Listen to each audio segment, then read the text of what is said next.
عليكم ورحمة الله وبركاته.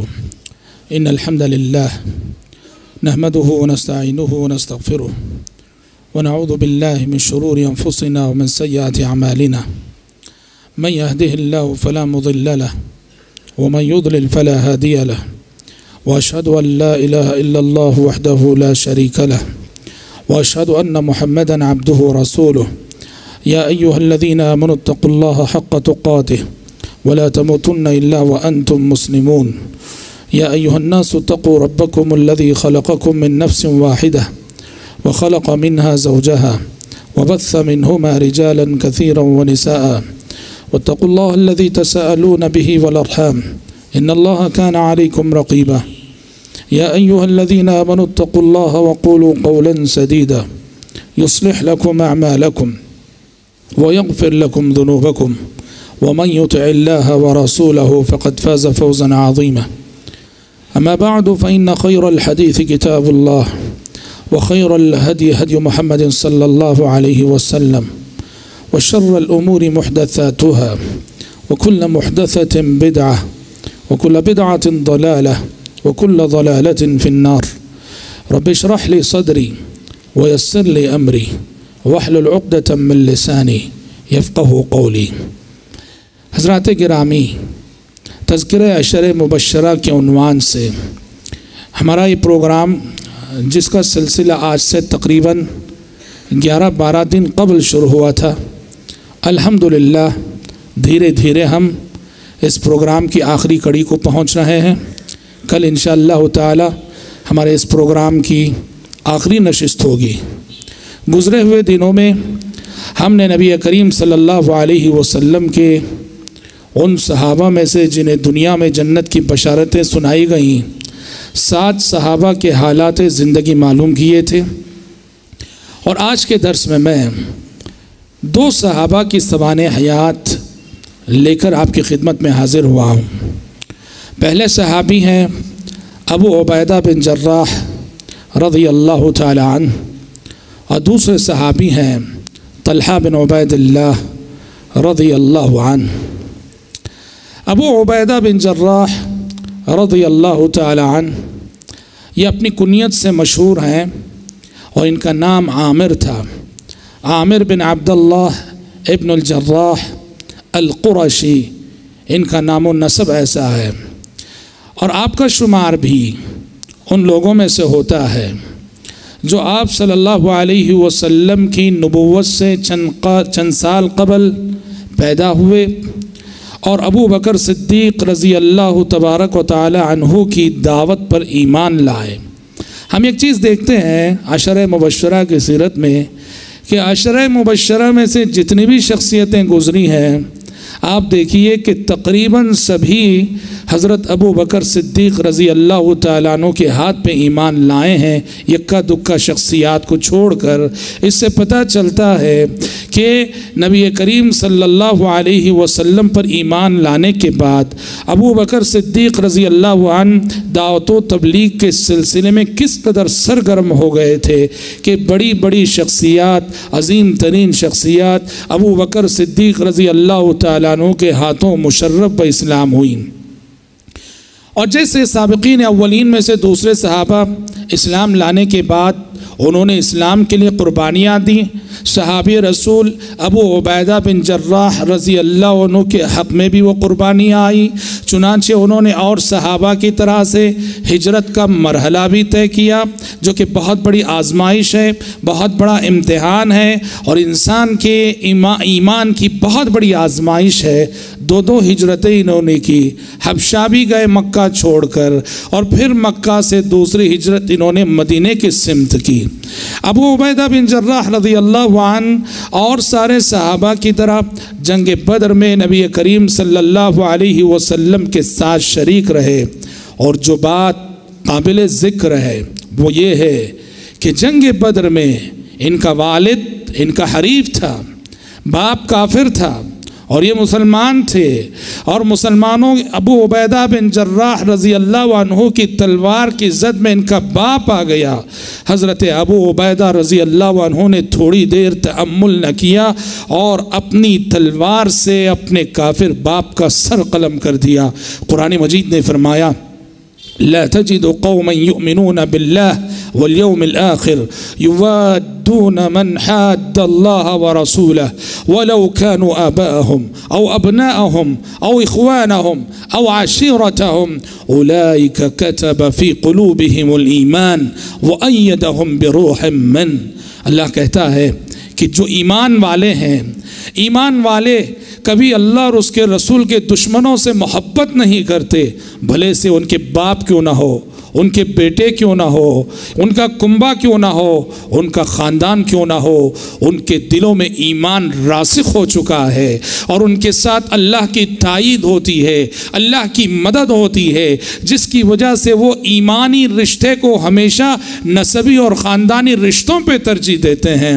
ابو عبیدہ بن جراح رضی اللہ عنہ نے جنگ بدر میں اس بات کا ثبوت دے دیا کہ میرے نزدیک اللہ اور اس کے رسول کی محبت ہر شخص کی محبت سے بڑھ کر ہے، اور خاندان، رشتہ دار اور کنبے کی محبت سے بڑھ کر ہے۔ جنگ بدر میں اگر ان کا یہ کارنامہ ہے تو جنگ احد میں بھی انہوں نے سبحان اللہ کارنامہ رقم کیا ہے۔ جنگ احد میں آپ کو معلوم ہے نبی کریم صلی اللہ علیہ وسلم کو مشرکین نے ہدف بنا لیا تھا۔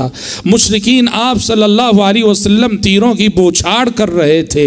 آپ صلی اللہ علیہ وسلم کو نعوذ باللہ شہید کرنا ان کا ہدف ہو گیا تھا۔ اس موقع پر جن شخصیتوں نے پیارے نبی کے سامنے ڈھال بن کر کام کیا، ان میں سے ایک نمایاں نام ابو عبیدہ بن جراح رضی اللہ تعالیٰ عنہ کا بھی آتا ہے۔ اور اس موقع سے ایک بات یہ ہوئی کہ جنگ میں آپ صلی اللہ علیہ وسلم اپنے سر پر جو خوت پہنے ہوئے تھے اس کا کڑا آپ کے بدن میں گھس گیا تھا، تو ابو عبیدہ بن جراح رضی اللہ عنہ نے اپنے دانتوں سے کھینچ کر نکالا تھا۔ نتیجے میں حضرت ابو عبیدہ کے سامنے کے 2 دانت جھڑ گئے تھے۔ اور آپ کو معلوم ہے انسان کے 2 دانت جھڑ جائیں سامنے کی شکل کتنی بدنما ہو جاتی ہے، کتنا بدشکل نظر آتا ہے۔ صحابہ فرماتے ہیں کہ پیارے نبی صلی اللہ علیہ وسلم کی بدن میں چبھے ہوئے اس خوت کے کڑے کو نکالتے ہوئے ابو عبیدہ کے 2 دانت کیا جھڑے کہ ابو عبیدہ کی شخصیت کے حسن و جمال میں نکھار آ گیا۔ ان کا چہرہ جو ہے جھڑے ہوئے دانتوں کے ساتھ، گرے ہوئے دانتوں کے ساتھ بڑا حسین اور خوشنما لگتا تھا۔ اور کیوں نہ ہو کہ یہ دانت نبی کریم صلی اللہ علیہ وسلم کی مدد کرتے ہوئے جھڑے ہیں، اور آپ صلی اللہ علیہ وسلم کی نصرت و تائید میں یہ قربانی انہوں نے دی تھی۔ تو اللہ تبارک و تعالیٰ نے یہ اعزاز عطا کیا کہ دانتوں کے گرنے اور جھڑنے کے باوجود ان کا چہرہ دیکھنے میں بڑا حسین و جمیل نظر آتا تھا۔ ابو عبیدہ بن جراح رضی اللہ عنہ کی شخصیت کا سب سے بڑا تعارف یہ ہے، اور ان کا لقب یہ ہے جس لقب سے پیارے نبی نے انہیں نوازا، وہ ہے کہ امین هذه الامہ، امین هذه الامہ، آپ اس امت کے امین ہیں۔ آپ صلی اللہ علیہ وسلم نے فرمایا لِكُلِّ أُمَّةٍ أَمِينٌ وَأَمِينُ هَذِهِ الْأُمَّةِ أَبُو عُبَیدہ۔ ہر امت کا ایک امین ہوا کرتا ہے، اور میری امت کی امانت دار شخصیت ابو عبیدہ بن جراح کی شخصیت ہے۔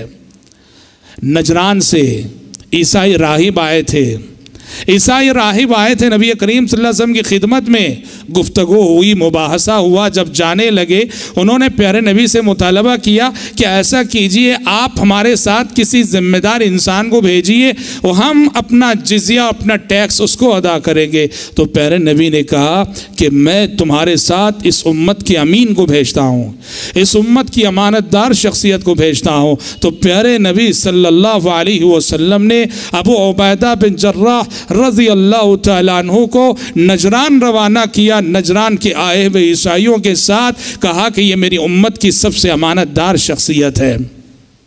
حضرات ابو عبیدہ بن جراح رضی اللہ عنہ جہاں امین تھے وہیں بڑے فیاض انسان تھے، بڑے سخی انسان تھے، اور صحابہ کی طرح سے جو بھی مال ان کے ہاتھ میں آتا تھا خرچ کر دیا کرتے تھے۔ ایک مرتبہ کی بات ہے، عمر بن خطاب رضی اللہ عنہ نے اپنے زمانے خلافت میں حضرت ابو عبیدہ کی خدمت میں 4000 درہم بھیجے۔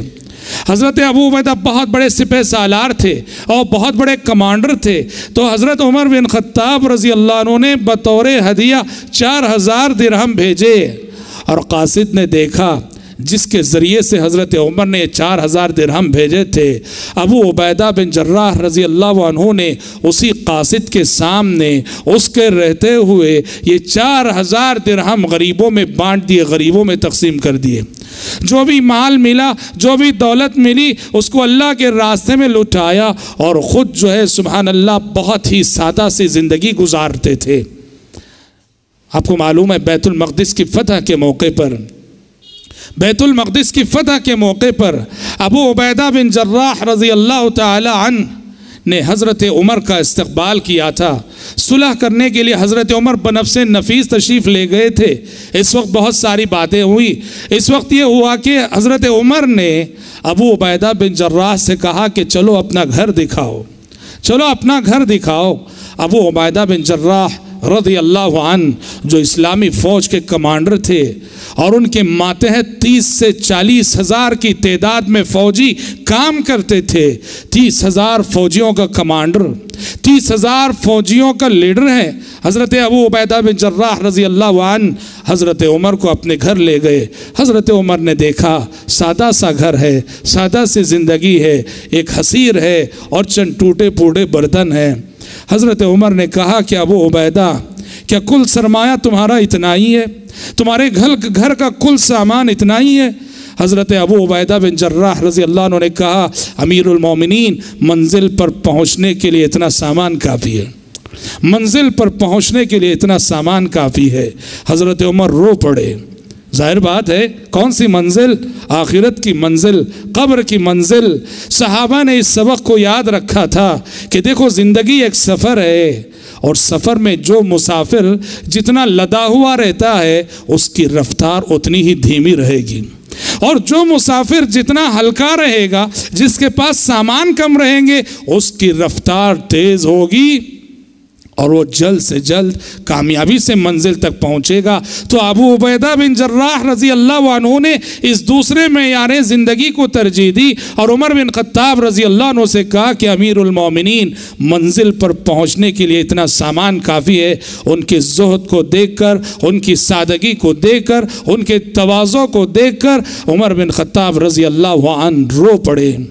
حضرات، نبی کریم صلی اللہ علیہ وسلم کے زمانے میں، عہد نبوت میں، ابو عبیدہ بن جراح رضی اللہ تعالیٰ عنہ کو آپ صلی اللہ علیہ وسلم نے کئی ایک سمتوں پر بحیثیت کمانڈر روانہ کیا تھا، اور وہ مشہور واقعہ حضرت ابو عبیدہ کے ساتھ ہی پیش آیا تھا کہ جب آپ صلی اللہ علیہ وسلم نے 300 صحابہ کو ان کے ساتھ روانہ کیا، 300 صحابہ کو حضرت ابو عبیدہ کے ساتھ روانہ کیا، اور یہ لوگ جا رہے تھے کہ راستے میں زیادہ سفر ختم ہو گیا، توشہ ختم ہو گیا، اور کھانے کے لیے ان کے پاس کچھ نہ تھا۔ بہت پریشان ہوئے، ساحلی علاقے سے گزر رہے تھے، سمجھ میں نہیں آ رہا تھا کہ اب غذا کے لیے کیا کریں۔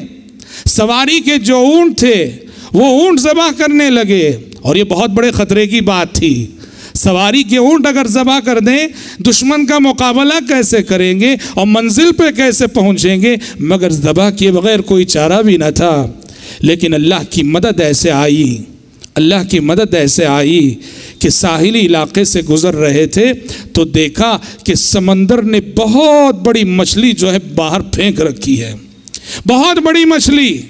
ابو عبیدہ بن جراح رضی اللہ عنہ نے اپنے ساتھ موجود 300 سپاہیوں سے کہا کہ یہ دیکھو، رب العالمین نے ہماری روزی کا انتظام کر دیا ہے، رب العالمین نے ہماری روزی کا انتظام کر دیا ہے۔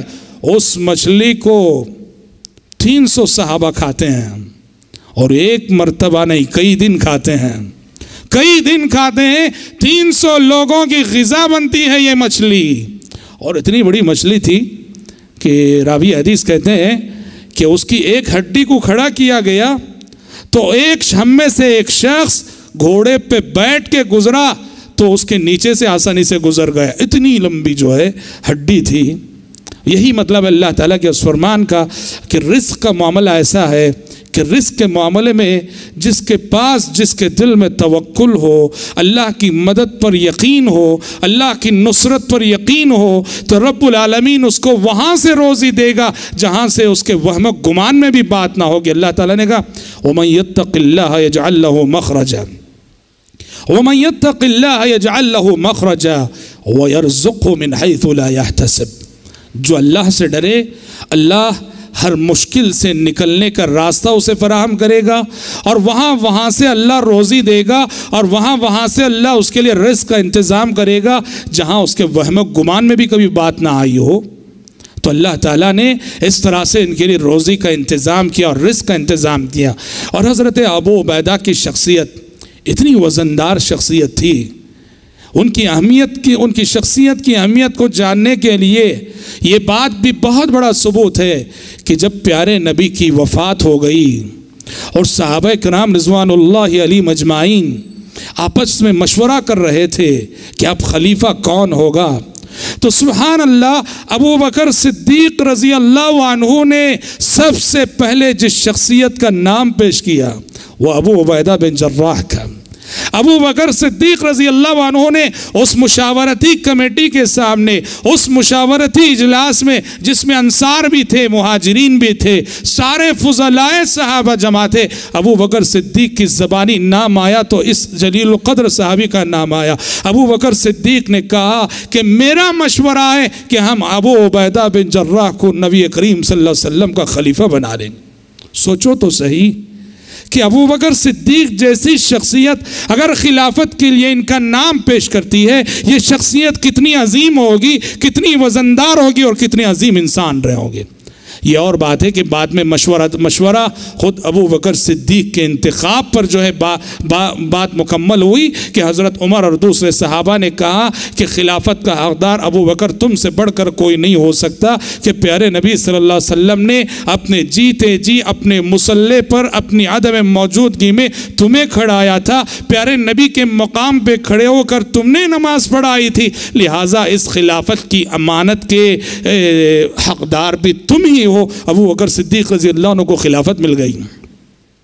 اور جس طرح سے خلافت کے لیے حضرت ابو بکر کی زبانی ابو عبیدہ بن جراح کا نام آیا تھا، بالکل ویسے ہی عمر بن خطاب رضی اللہ عنہ کی زبانی بھی ان صحابی کا نام آیا تھا۔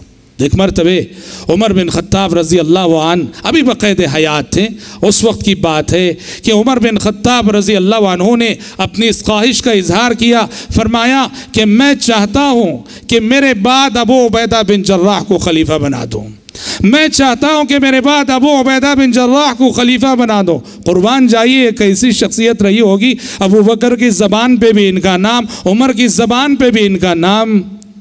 یہ اور بات ہے۔ اور کہا حضرت عمر نے کل اگر اللہ حشر کے میدان میں پوچھے کہ عمر میں نے تمہیں خلافت کی امانت جو ہے عطا کی تھی، اس امانت کو تم کس کے حوالے کرائے، تو میں بڑی شان سے جواب دوں گا کہ پروردگارہ خلافت کی ذمہ داری کو، خلافت کے اس عہدے کو اس شخصیت کے حوالے کر کے آیا ہوں جس شخصیت کو خود تیرے نبی نے امین هذه الامہ قرار دیا تھا۔ لیکن ہوا یہ کہ ابو عبیدہ بن جراح رضی اللہ عنہ عمر بن خطاب رضی اللہ عنہ کے زمانے خلافت ہی میں شہید ہو گئے۔ اگر وہ زندہ رہتے تو حضرت عمر نے خود کہا تھا اگر آج ابو عبیدہ زندہ رہتے تو میں بلا کسی اختلاف کے ابو عبیدہ کو خلیفہ بنا دیتا۔ حضرت ابو عبیدہ بن جراح رضی اللہ عنہ شہید ہو چکے تھے، اس لیے عمر بن خطاب رضی اللہ عنہ نے 6 افراد پر مشتمل کمیٹی تشکیل دے دی۔ حضرت عمر نے ان کی اہمیت کو کیسے جانا، تو کیسے سمجھا؟ ایک مرتبہ کی بات ہے، عمر بن خطاب رضی اللہ عنہ کچھ صحابہ کے ساتھ بیٹھے ہوئے تھے۔ حضرت عمر نے صحابہ سے کہا تم میں سے ہر شخص بتائے کہ اس کی کیا آرزو ہے اور کیا تمنا ہے۔ کہا کہ تمہارے دل میں آرزویں ہوں گی، تمنائیں ہوں گی، میں چاہتا ہوں کہ میں تمہاری کوئی آرزو سنوں، تمہاری تمنا سنوں۔ ہر شخص بتائے کہ اس کے دل میں کیا آرزو ہے اور کیا تمنا انگڑائی لے رہی ہے۔ ایک صحابی نے کہا کہ امیر المومنین میرا دل تو یہ کہتا ہے کہ یہ جو مکان ہے جس میں ہم بیٹھے ہیں، میرے پاس مکان بھر کر سونا ہو اور اتنی دولت اتنا سونا مجھے ملے اور میں اس ساری دولت کو اللہ کے راستے میں خرچ کر دوں۔ دوسرے نے کہا میری خواہش ہے کہ مکان بھر کر جو ہے مجھے ہیرے جواہرات مل جائیں اور میں ان ہیرے جواہرات کو جو ہے اللہ کے راستے میں خرچ کروں۔ جتنے لوگ تھے اپنی اپنی خواہش کا اظہار کرتے رہے۔ سب کی خواہش سننے کے بعد عمر بن خطاب رضی اللہ عنہ نے کہا لوگوں مگر میں بتاؤں کہ میری خواہش کیا ہے؟ میں بتاؤں کہ میری خواہش کیا ہے؟ میری خواہش یہ ہے کہ یہ جو مکان ہے، مکان بھر کر میرے پاس ابو عبیدہ بن جراح جیسی شخصیتیں موجود رہیں، یہ میری خواہش ہے۔ بہت بڑی بات تھی یہ، یاد رکھو حضرت عمر نے بہت بڑا درس دیا، بہت بڑا سبق دیا۔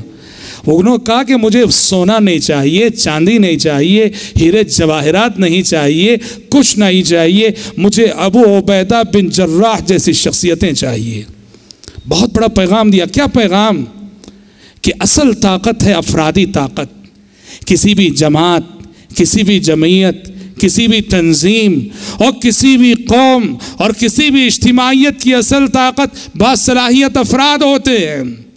کبھی کبھی ایک فرد اتنا وزندار ہوتا ہے کہ سبحان اللہ اس ایک فرد کے مقابلے میں پوری قوم کو تول لیا جائے، جیسے ہم نے حضرت ابو بکر کے بارے میں فرمایا تھا۔ عمر بن خطاب رضی اللہ عنہ کا مشہور جملہ ہم نے سنایا تھا کہ حضرت ابو بکر نے فرمایا تھا، حضرت عمر نے فرمایا تھا ابو بکر کے بارے میں رضی اللہ عنہما کہ اگر ابو بکر صدیق کے ایمان کو ترازو کے ایک پلڑے میں اور قیامت تک آنے والی امت مسلمہ کے ایمان کو ترازو کے دوسرے پلڑے میں رکھ دیا جائے تو ابو بکر صدیق والا پلڑا وزنی ہو جائے گا، بھاری ہو جائے گا، اور امت کا پلڑا جو ہے ہلکا ہو کر اوپر اٹھ جائے گا۔ حضرات صلاحیت مند افراد یہ کسی بھی قوم کا قیمتی سرمایہ ہوتے ہیں۔ وہ افراد جن کے اندر ایمان ہو، وہ افراد جن کے اندر اخلاق ہو، وہ افراد جن کے اندر کیریکٹر ہو، وہ افراد جن کے اندر انقلابی صفات ہو، وہ افراد جن کے اندر کرنے کا جذبہ ہو، وہ افراد جن کے اندر ایثار و قربانی کی صفات ہو، دنیا میں کسی بھی قوم، کسی بھی اجتماعیت کے لیے یہی افراد سب سے بڑی طاقت ہوتے ہیں۔ اسی لیے حضرت عمر نے کہا میری آرزو تو یہ ہے، میری تمنا تو یہ ہے کہ ابو عبیدہ بن جراح جیسی شخصیتیں مجھے مل جائیں اور یہ مکان بھر کر مل جائیں۔ اور طبقہ صحابہ کی خصوصیت یہی ہے، طبقہ صحابہ کی خصوصیت یہی ہے کہ محمد الرسول اللہ صلی اللہ علیہ وسلم کو اللہ تعالیٰ نے ایسے افراد دیے تھے، صحابہ کی شکل میں ایسی صلاحیتیں عطا کر دی تھیں، دنیا کے کسی مذہبی رہنما کو، دنیا کے کسی لیڈر کو ایسے صلاحیت رکھنے والے افراد آج تک نہیں ملے۔ اور صحابہ کی شکل میں جس طرح باکمال شخصیات عہد نبوت میں جمع ہو گئی تھی، اتنی باکمال شخصیات تاریخ میں کبھی آپ ایک ساتھ یکجا جو ہے دکھا نہیں سکتے۔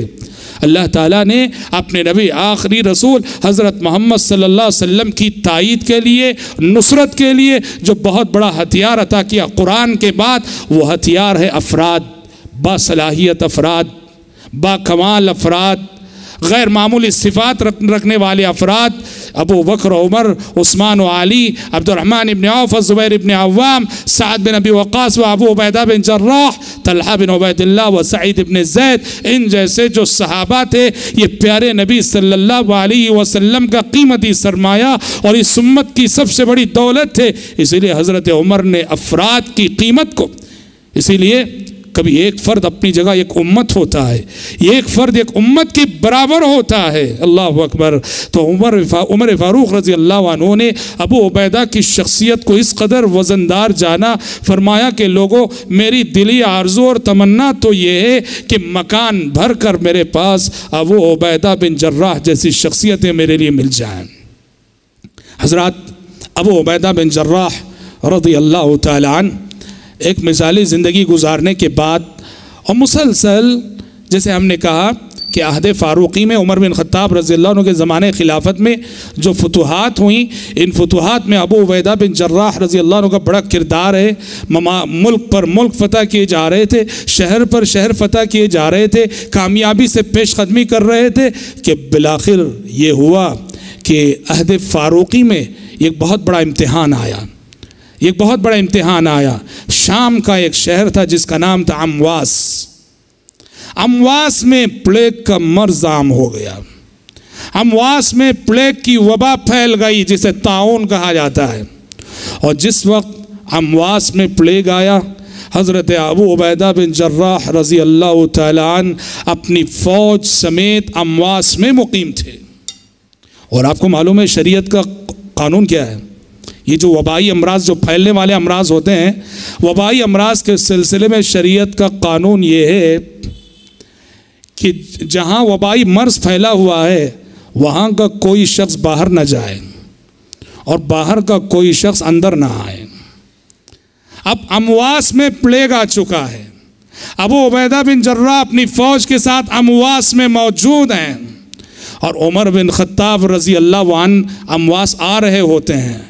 شام پہنچنے کے بعد انہیں معلوم ہوتا ہے کہ امواس میں پلیگ عام ہو چکا ہے۔ یہ سن کر عمر بن خطاب رضی اللہ عنہ وہاں سے واپس ہو گئے۔ ابو عبیدہ بن جراح رضی اللہ عنہ اس وصیت نبوی کے مطابق کہ اگر کہیں وبائی بیماریاں اور وبائی امراض پھیل جائیں تو اس علاقے اور شہر کا کوئی شخص باہر نہ جائے۔ وبائی امراض کا مقابلہ کرنے کی اس سے بہتر تدبیر دنیا والوں نے نہیں جانی ہے۔ ایک شخص جو وبائی امراض جہاں پھیلتے ہوں وہاں کا رہنے والا ہو، یہ سمجھ کر کہ مجھے تو ابھی یہ بیماری لاحق نہیں ہوئی ہے، میں اپنی جان بچا لوں، وہ بستی سے نکلنے کی کوشش کرے گا۔ وہ کیا کرے گا؟ وہ بستی سے نکلے گا اور دوسرے گاؤں میں جائے گا تو اس بستی کے جراثیم کو دوسرے گاؤں میں منتقل کرے گا، نتیجے میں دوسرا سارا گاؤں بھی اس کی زد میں آ سکتا ہے۔ اسی لیے پیارے نبی نے کہا کہ جس جگہ وبائی امراض پھیل جائے، وبائی مرض پھیل جائے، جو وہاں کے افراد ہیں وہیں رہیں۔ مقدر میں موت ہو تو موت کو گلے لگا لے۔ ہوا یہ کہ ابو عبیدہ بن جراح رضی اللہ عنہ وہیں رہے، اور سبحان اللہ مقدر کی موت نے انہیں آ لیا۔ طاعون امواس یعنی اس پلیگ کے مرض کے یہ بھی شکار ہو گئے۔ ایک پھوڑا نکل آیا، ایک زخم نکل آیا، اور بڑھتے بڑھتے جو انتقال کر گئے۔ اور آپ کو معلوم ہونا چاہیے شریعت کہتی ہے کہ طاعون اور پلیگ کی بیماری میں مرنے والا شہید ہے۔ شہداء بہت ہیں، شہید المعرکہ ہی شہید نہیں کہلاتا، جس کو کافر مارتے صرف اسے شہید نہیں کہتے۔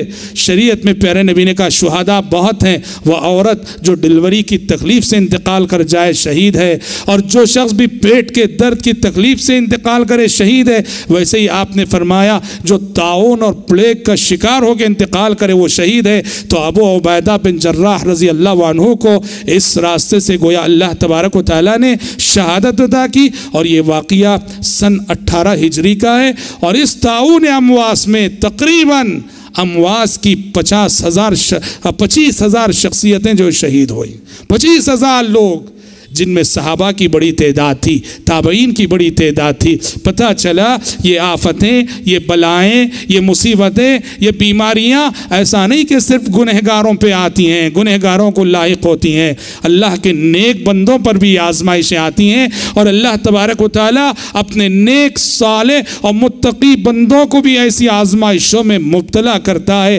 اس لیے کہ زندگی امتحان ہے اور اس امتحان سے سب کو گزرنا ہے۔ 18 ہجری کا واقعہ ہے، اور جس وقت حضرت ابو عبیدہ بن جراح رضی اللہ عنہ شہید ہوئے ان کی عمر 58 سال تھی، 50 پر 8 سال کے تھے۔ اور صحابی رسول معاذ بن جبل رضی اللہ عنہ جو کہ ذی علم صحابی جلیل القدر صحابی معاذ بن جبل رضی اللہ عنہ نے آپ کی نماز جنازہ پڑھائی، اور معاذ بن جبل رضی اللہ عنہ ہی ان کی قبر میں اترتے ہیں، اور قبر میں اتر کر جو ہے حضرت ابو عبیدہ بن جراح رضی اللہ عنہ کو دفن کرتے ہیں۔ اس طرح میرے بھائیوں 8ویں شخصیت ابو عبیدہ بن جراح جو عشرہ مبشرہ میں سے ایک نمایاں نام ہے، ان کی سوانح حیات اور ان کے حالات زندگی کو ہم نے مختصر الفاظ میں سمیٹنے کی کوشش کی۔ 9ویں شخصیت جس کا تذکرہ باقی رہ گیا عشرہ مبشرہ میں سے، یہ ہے طلحہ بن عبید اللہ۔ طلحہ بن عبید اللہ قرشی ہیں، آپ قریش کے تھے۔ ابو محمد آپ کی کنیت تھی، اور ہجرت سے 28 سال قبل آپ کی ولادت ہوئی۔ ہجرت مدینہ سے 28 سال قبل آپ کی ولادت ہوئی، اور اسلام لائے۔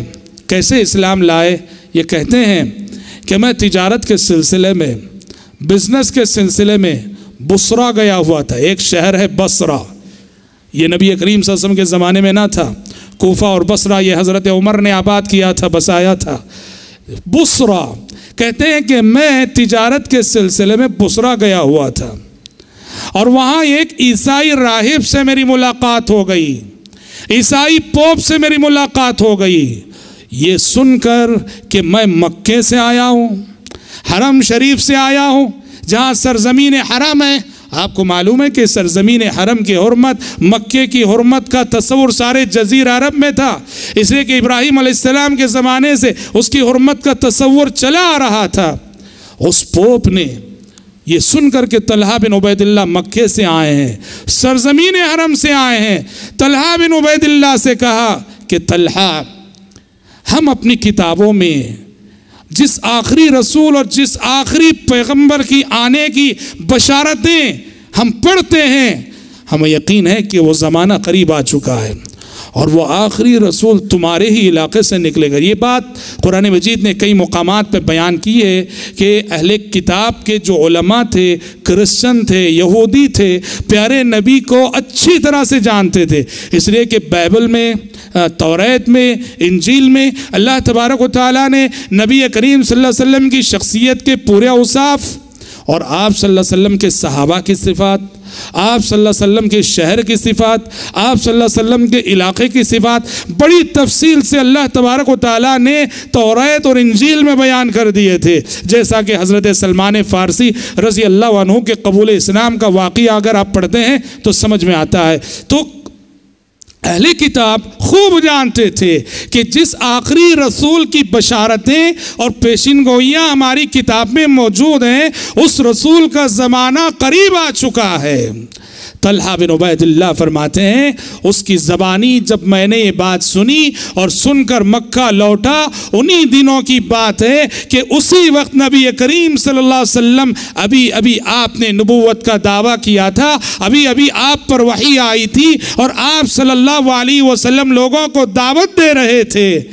تو میں مشرف و اسلام ہو گیا. کہتے ہیں دو بنیادی سبب تھے میرے قبول اسلام کے، ایک تو اس راہب اور اس پوپ کا بیان، اور دوسرا کہتے ہیں میں نے دیکھا ابو بکر آپ پہ ایمان لائے ہوئے ہیں. طلحہ فرماتے ہیں میں آپ صلی اللہ علیہ وسلم کو بھی جانتا تھا، میں ابو بکر کو بھی جانتا تھا.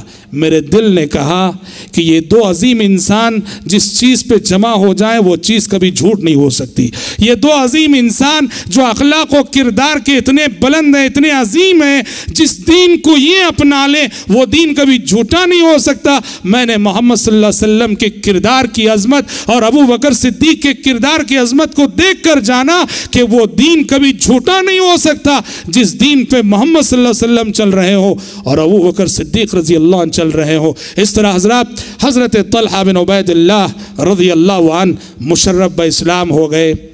جنگ بدر میں شریک نہ ہو سکے، اس لیے کہ آپ کو معلوم ہے کہ جنگ بدر یہ اچانک پیش آیا تھا. یہ غزوہ پیارے نبی کو معلوم ہوا تھا کہ مشرکین کا تجارتی قافلہ گزر رہا ہے.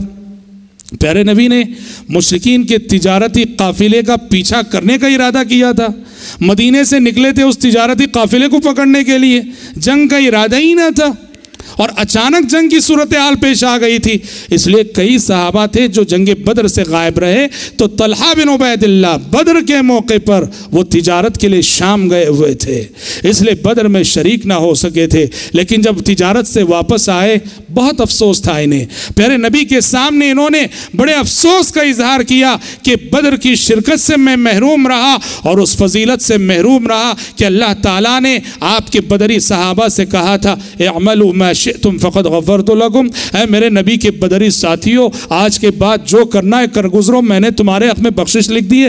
پیارے نبی نے ان کے افسوس کو دیکھ کر، ان کی حسرت کو دیکھ کر بدر کی مالک غنیمت میں باقاعدہ بھی انہیں حصے دار جانا اور باقاعدہ انہیں حصہ عطا کیا، کیونکہ آپ نے دیکھا سچی نیت ہے، سچا جذبہ ہے. مومن کی نیت بھی مستقل عمل کا درجہ رکھتی ہے.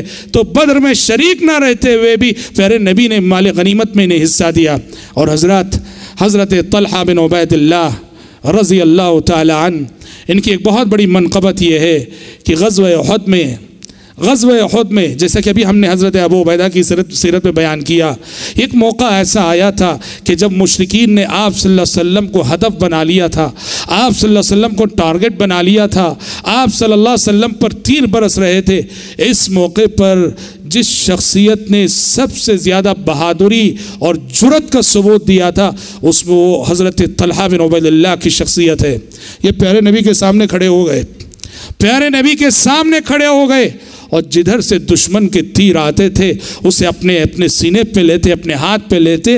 بخاری کی روایت ہے کہ پیارے نبی صلی اللہ علیہ وسلم کے سامنے کھڑے ہو کر انہوں نے جو دفاع کیا، اس دفاع کے نتیجے میں ان کا یہ دانا ہاتھ پوری طرح سے شل ہو گیا تھا۔ صرف بایاں ہاتھ کام کرتا تھا، یہ بایاں ہاتھ ان کا کام کرتا تھا، یہ جو سیدھا ہاتھ تھا پیارے نبی کی جانب سے دفاع کرتے ہوئے یہ ہاتھ پوری طرح سے شل ہو چکا تھا۔ اور غزوہ احد میں انہوں نے تقریباً 24 زخم جو ہے کھائے، 24 زخم ان کے بدن پر تھے، اور اس دن آپ کے ایثار اور آپ کی قربانی کو دیکھ کر پیارے نبی نے فرمایا تھا کہ قد اوجب، آپ نے فرمایا کہ طلحہ نے آج جنت واجب کر لی، طلحہ نے آج جنت واجب کر لی۔ حضرات طلحہ بن عبید اللہ رضی اللہ عنہ بڑے وسیع الظرف انسان تھے، انفاق کا جذبہ تھا۔ خصوصیت کے ساتھ ان کے سلسلے میں آتا ہے کہ قرض دار اگر کسی کو بھی دیکھتے تو قرض دار کے دکھ درد کو بہت سمجھتے تھے، لوگوں کا قرض چکاتے تھے، احسان بھی کرتے تھے، نہ محتاجوں کو دیتے بھی تھے۔ لیکن خصوصیت کے ساتھ اگر کوئی بھی قرض دار اگر نظر آتا، اپنے پیسوں سے اللہ نے ان کو جو بھی دیا تھا اس سے قرض داروں کا قرض چکایا کرتے تھے۔ اسی لیے روایتوں میں آتا ہے آپ کو جو القاب دیے گئے، طلحۃ الفیاض، طلحۃ الخیر، طلحۃ الجود، پیارے نبی نے مختلف موقعوں سے اور مختلف حوالوں سے ان 3 القاب سے انہیں نوازا تھا۔ طلحۃ الخیر، یہ وہ طلحہ ہے جو سراپا خیر ہی خیر ہیں۔ طلحۃ الفیاض، یہ وہ طلحہ ہے جو بڑے فیاض ہیں۔ طلحۃ الجود، یہ وہ طلحہ ہیں جو بڑے سخی ہیں۔ تو پیارے نبی صلی اللہ علیہ وسلم نے حضرت طلحہ بن عبید اللہ رضی اللہ عنہ کی سخاوت کو بہت سراہا۔ اور آپ کو معلوم ہے کہ عہد خلافت راشدہ میں اور خصوصاً علی بن ابی طالب رضی اللہ عنہ کے زمانے خلافت میں جب جمل اور صفین کے حالات آئے، جنگ جمل میں حضرت علی رضی اللہ عنہ کے مقابلے میں جو شخصیتیں تھیں حضرت عائشہ کے ساتھ، ان میں نمایاں نام حضرت طلحہ کا آتا ہے۔ طلحہ بن عبید اللہ رضی اللہ عنہ حضرت ام المومنین عائشہ صدیقہ رضی اللہ عنہ کے ساتھ تھے، ام المومنین کی فوج میں تھے، اور اسی دوران لڑائی کے دوران جمل میں حضرت طلحہ بن عبید اللہ رضی اللہ عنہ کو ایک تیر آ کر لگا اور اسی میں وہ شہید ہو گئے۔ علی بن ابی طالب رضی اللہ عنہ، جیسا کہ ہم نے بارہا کہا ہے کہ صحابہ یہ لڑے نہ تھے، غلط فہمیوں کی بنیاد پر باقاعدہ صحابہ کو لڑایا گیا تھا، جیسا کہ ہم نے جمل اور صفین کے حالات پہ گفتگو کرتے ہوئے آپ کو بتایا تھا۔ یہی وجہ ہے کہ علی بن ابی طالب رضی اللہ عنہ جو کہ حضرت طلحہ کے مقابلے میں تھے، حضرت علی خود فرماتے تھے کہ قاتل طلحہ فی النار، حضرت علی کہتے تھے کہ جس نے بھی طلحہ کو قتل کیا ہے، جس نے بھی طلحہ کو شہید کیا ہے، جس نے طلحہ پہ تیر چلایا ہے، وہ شخص جہنمی ہے۔ اللہ اکبر۔ حالانکہ حضرت علی کے اپوزیشن تھے، وہ جمل میں حضرت علی ان کے حریف ہیں، لیکن طلحہ بن عبید جیسا کہ ہم نے کہا صحابہ مخلص تھے، وہ ایک دوسرے کی فضیلت کو جانتے تھے۔ ان کی شہادت پر آنسو بہاتے ہوئے کہا تھا قاتل طلحہ فی النار، اور ان کی لاش کو دیکھ کے حضرت علی نے کہا تھا کہ کاش کہ آج سے 20 سال پہلے میں مر گیا ہوتا، کاش کہ آج سے 20 سال پہلے میں مر گیا ہوتا۔ اور حضرت علی کہا کرتے تھے کہ وَنَزَعْنَا مَا فِي صُدُورِهِم مِّن غِلٍّ إِخْوَانًا عَلَى سُرُرٍ مُتَقَابِلِينَ۔ اللہ جنتیوں کے بارے میں کہتا ہے کہ ان کے دلوں میں جو بھی کینہ کپٹ ہوگا، ہم کینہ کپٹ سے ان کے دلوں کو پاک کر کے جنت میں انہیں اس طرح سے رکھیں گے کہ ایک دوسرے کے سامنے وہ شاداں ہوں گے، فرحاں ہوں گے، خوش ہوں گے، شاد ہوں گے، آباد ہوں گے۔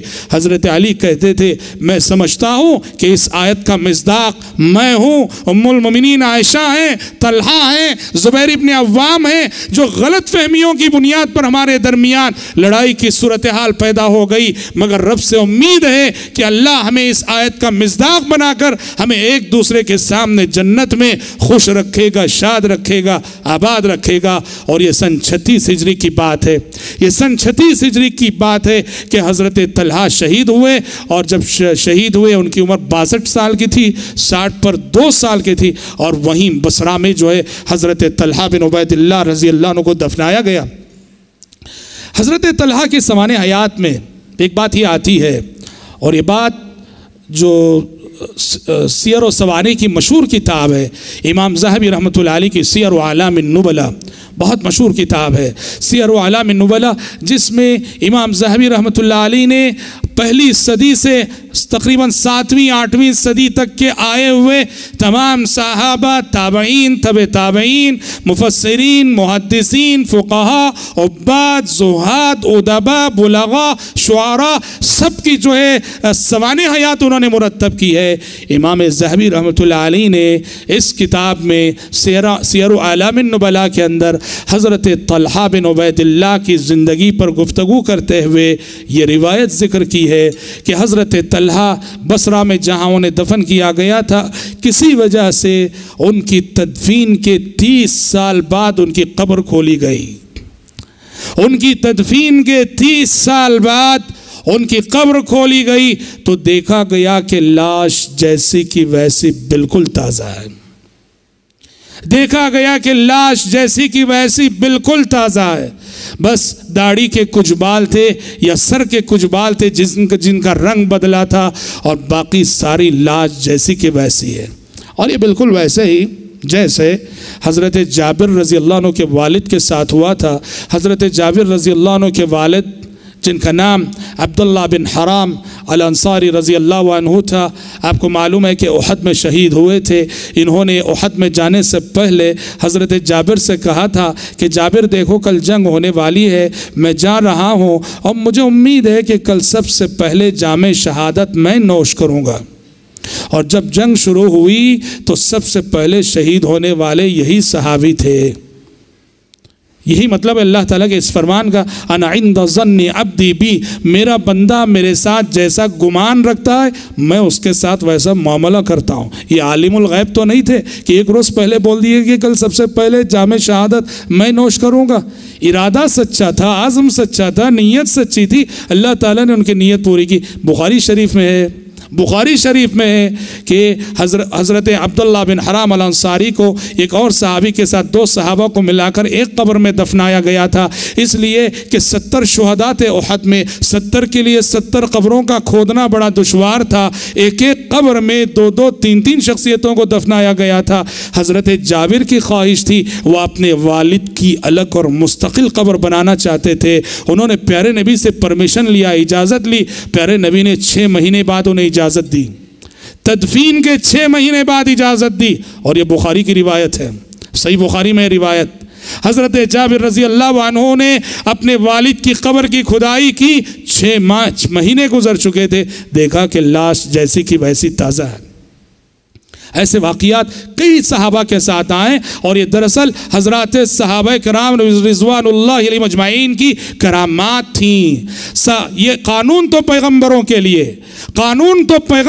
لیے ہے کہ اللہ تعالیٰ نے پیغمبروں کے جسموں کو مٹی پر حرام کر دیا ہے، مٹی پیغمبروں کے جسموں کو کھائے گی نہیں، لیکن اللہ تعالیٰ کبھی کبھار اپنے نیک بندوں کی ان کے مقام اور مرتبے کو بتانے کے لیے اپنے ان نیک بندوں کو کبھی اس طرح سے اللہ تعالیٰ یہ اعزاز عطا کرتا ہے۔ تو حضرت طلحہ کے سلسلے میں بھی بتایا جاتا ہے تدفین کے 30 سال بعد ان کی قبر کی کھدائی ہوئی تو لاش جیسی کی ویسی تازہ پائی گئی۔ اچھا، حضرت جابر کے والد 6 ماہ بعد تازہ پائے گئے اور یہ 30 سال بعد تازہ پائے گئے، اس سے یہ لازم نہیں آتا کہ اب وہ قیامت تک ویسے ہی رہیں گے، نہیں، اللہ کو اپنی قدرت کی ایک نشانی دکھانی تھی، اس نے دکھا دیا ہے۔ اس سے یہ لازم نہیں آتا کہ اب ان کی شخصیتوں کو اس کے بعد بھی مٹی نہیں کھائی، یہ لازم نہیں آتا، یاد رکھیے۔